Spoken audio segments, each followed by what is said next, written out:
DSE 2020年 MC 第17條，咁條題目就話有個學生設計咗一個 periscope 潛望鏡啦。咁有一個物件 object， 佢上面有個數字4，佢係 observed via a periscope。咁佢就問個 what image will the observer see？ 個觀察者會睇到乜嘢嘅影像啦？咁其實呢一條題目咧有兩樣嘢要注意嘅。第一個咧就係 periscope 佢嘅最後形成嘅形象究竟係點？第二個咧係我哋觀察者所睇到嘅位置。所以第一樣嘢，咁一個潛望鏡所產生嘅image 咧，佢其實係上下反轉嘅。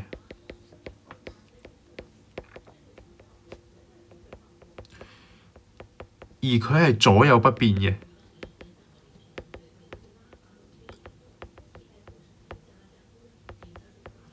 咁點解咧？其實我哋可以用一個小模型嚟推理啊，即係呢個係個 3D object 啊嘛，或者一個 2D 嘅 image 啦。咁我哋可以將佢簡單化先。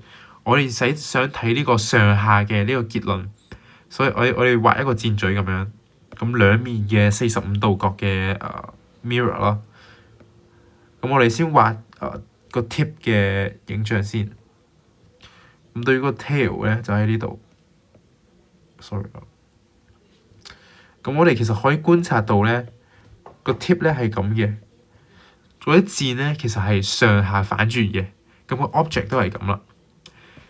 跟住另外咧，如果我哋想睇佢左右嘅嘢咧，我哋記得其實可以從呢一個方向嚟睇嘅。咁呢一個方向咧。咁呢啲箭嘴咧，其實可以將佢理解成為一個點，由一個無數點所組成嘅 image。咁佢形成嘅image咧，其實都係不變嘅。所以我哋搞清楚上下反轉、左右不變嘅呢個 property 之後咧，我哋其實可以睇第二樣要注意嘅嘢。第二樣注意嘅咧就係 observer 嘅位置。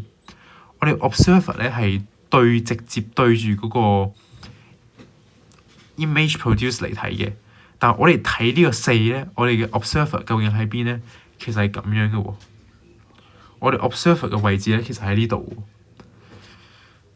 所以咧，我哋如果要得出一個比較好啲嘅結論咧，我哋就要從同一個相同嘅位置去睇啊，亦即係喺呢度去睇。